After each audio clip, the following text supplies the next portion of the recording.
From KUNC and the NPR network, this is In The NoCo. I'm Erin O'Toole. A few weeks back, a pair of hikers found themselves stranded on a cliff atop Quandary Peak, 14,000 feet in elevation, in cold temperatures. A rescue crew had to respond by helicopter and lift them off the mountain. It was one of 18 helicopter hoists that Colorado search and rescue crews performed this year through the end of June. That's a record number. These dangerous maneuvers require helicopters to get close enough to rocky peaks to lower a rope and harness to people in trouble. And the rescue on Quandary Peak wasn't even the most dramatic. Another recent rescue helped climbers who were struck by lightning and also set the record for Colorado's highest altitude hoist.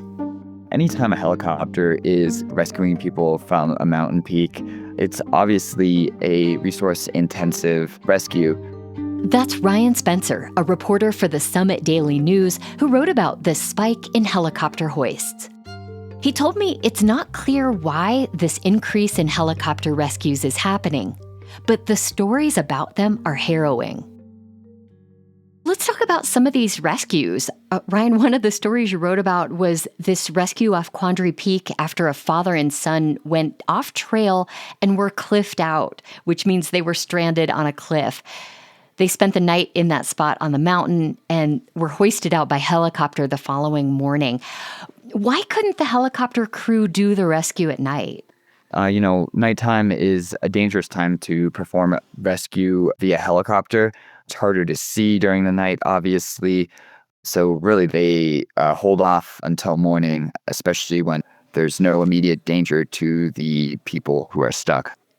How dangerous is it to fly a helicopter to 14,000 feet near these rocky cliff faces? Anytime a helicopter is flying in the air, it's obviously a dangerous maneuver. Sure. The Colorado Army National Guard, they have some very well-trained pilots that do this type of maneuver, but, it obviously involves inherent risks and ones that can put flight crews and others at danger.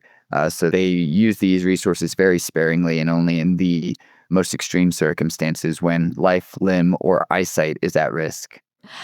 So this father and son didn't have much cold weather gear with them, so a rescue crew actually had to hike up with gear and spend the night with them while they waited for the helicopter the next morning. Can you talk about how many people and resources go into a rescue like this? So helicopter hoists, as I mentioned, are only really used in extreme circumstances when life, limb, or eyesight is threatened, or when there's a risk to rescuers who would have to go in on foot to perform a rescue.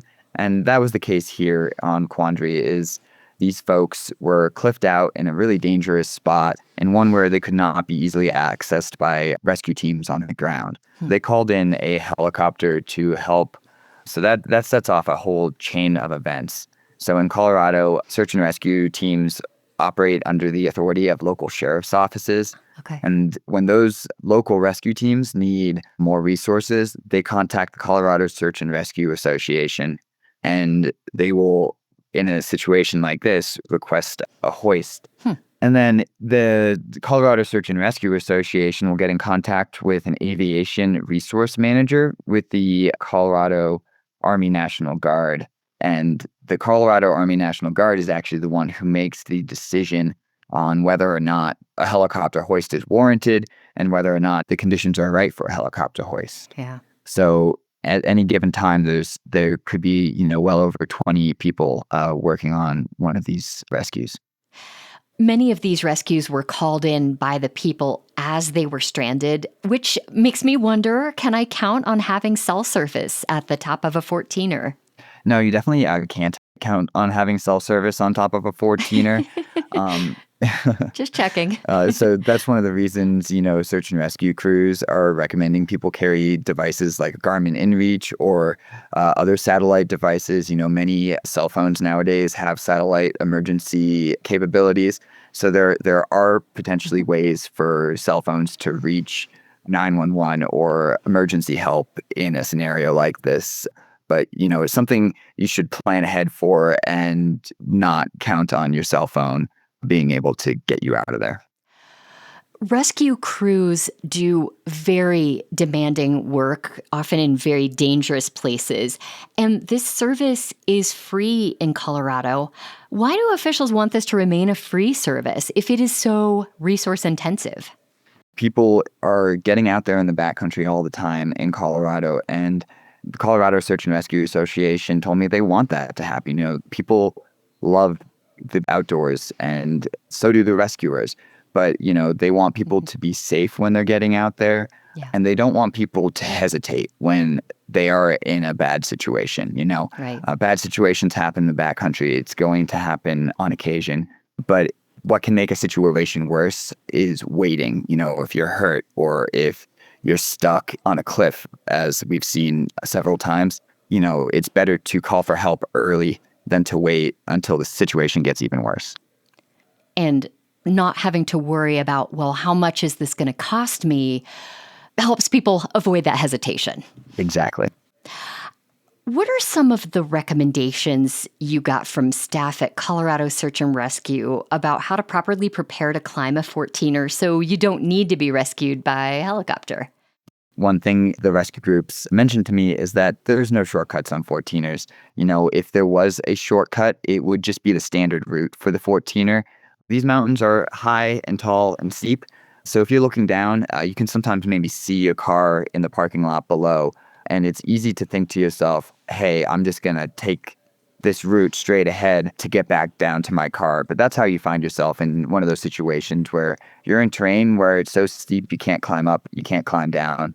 So they really recommend sticking to the path pretty much the whole time. The other things you can do are to carry the 10 essentials.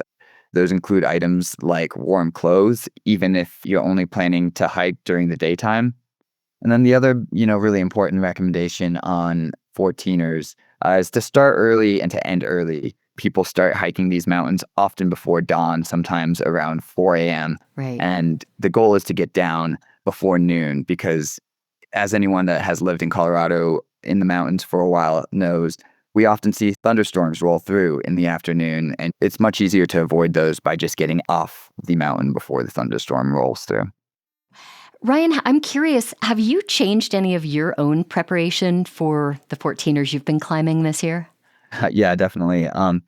Just being a public safety reporter, I've really taken it upon myself to carry everything I might need for any situation. That includes a first aid kit. It includes extra water, extra food, and tools to help others if I find somebody else who's in trouble in the backcountry, including, that first aid kit.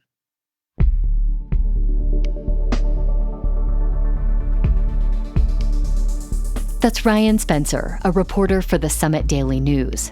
He wrote about the high number of high-altitude rescues by helicopter so far this year in Colorado.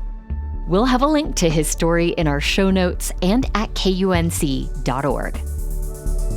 That's it today for In The NoCo. I'm Erin O'Toole. Thanks so much for listening.